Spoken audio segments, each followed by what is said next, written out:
There are moments in history when the very soul of humanity is tested, when hope becomes a flickering ember against a hurricane of despair. In these moments, legends are not born from myth, but forged in the crucible of impossible odds by ordinary people who choose to do extraordinary things.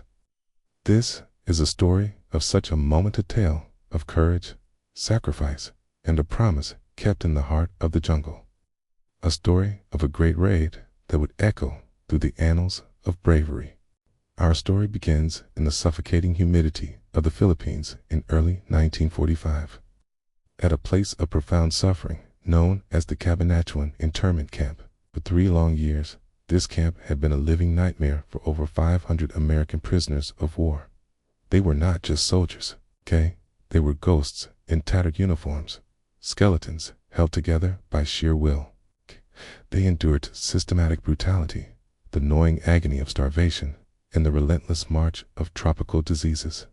Each sunrise was a curse, promising only another day of forced labor under the heel of their Japanese captors. Hope had withered, replaced by a grim, daily calculus of survival. The final catalyst for action came with the news of a horrific event on another island. A massacre where prisoners were herded into trenches, doused with gasoline, and burned alive. The message was clear. As the war turned against them, the Japanese would not allow these men to be liberated. They would be exterminated. This chilling realization sent a shockwave through Allied command. The clock was ticking, not in days, but in hours.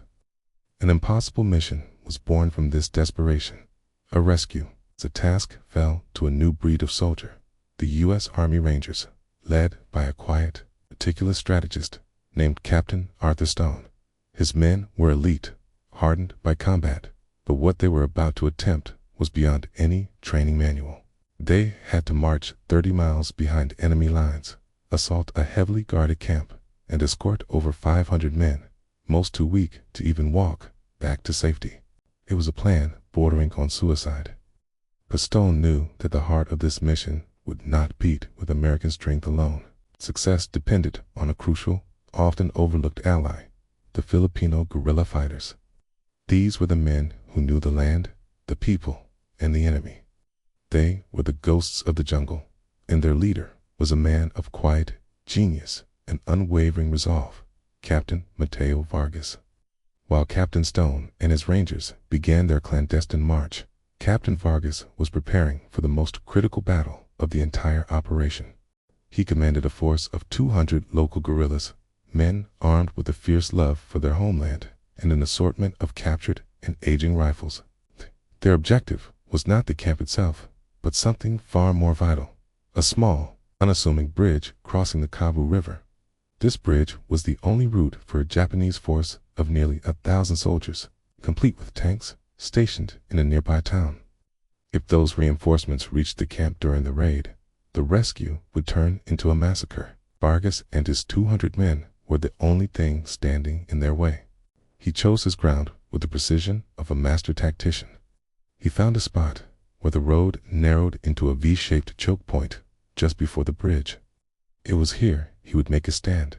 For a full day, his men worked tirelessly, not just as soldiers, but as engineers of defiance.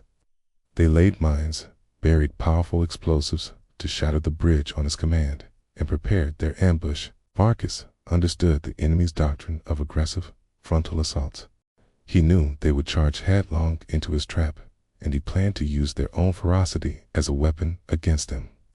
As dusk settled on January 30th, a single gunshot from a Ranger sniper signaled the start of the raid on the camp. Captain Stone's men moved with the silent lethality of shadows. They neutralized the guard towers and swept through the compound with disciplined fire, overwhelming the garrison in a swift, brutal assault that lasted less than 30 minutes. Inside the barracks, the prisoners, startled from their fitful sleep by the sounds of a language they hadn't heard in years, were frozen in disbelief.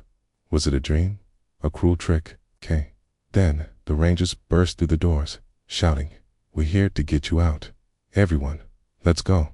The emaciated men, some delirious with fever, others weeping with joy, began to stir.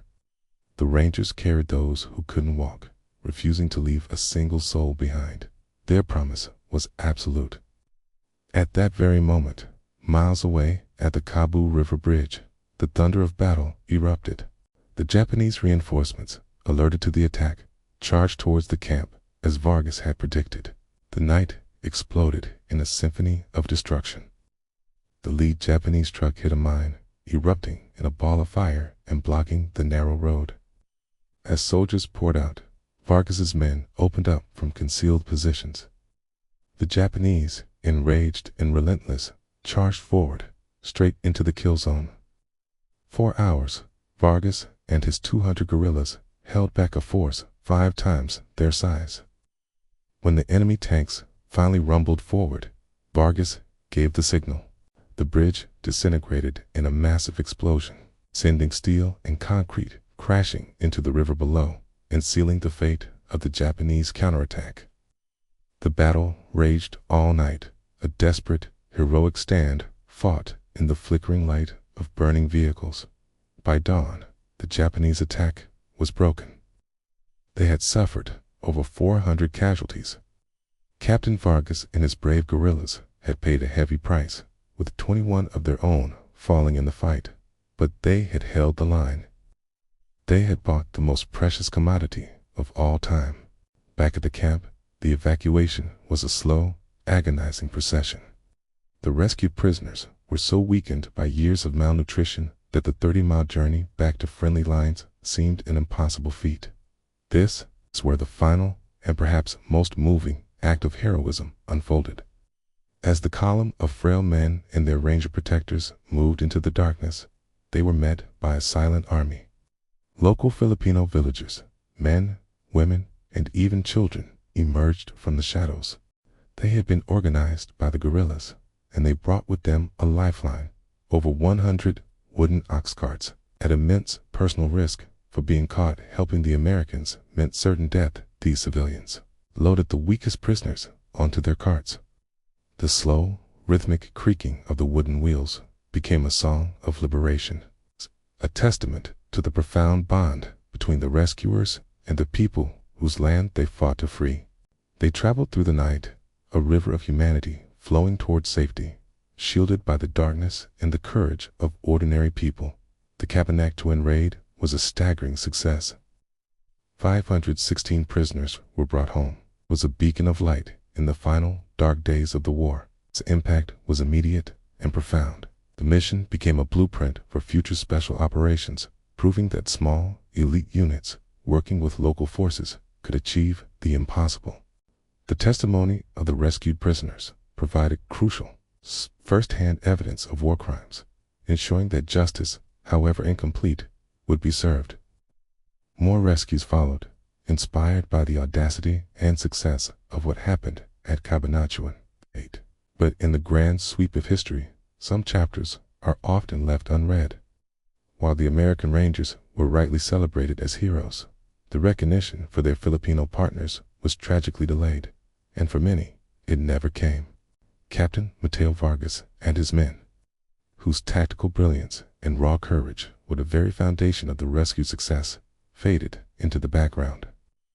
Their sacrifice became a footnote in a story they helped write. Yet, the true measure of a hero is not found in the weight of medals on their chest or the bold ink of a history book. It is found in the lives they touch and the hope they ignite. The legacy of Captain Mateo Vargas and his men, and of the selfless villagers with their ox carts, is not one of neglect, but one of quiet, unshakable strength. It is a powerful reminder that courage has no nationality, that the fight for freedom is a shared struggle, and that, in our darkest hour, the greatest acts of heroism often come from the most unexpected places.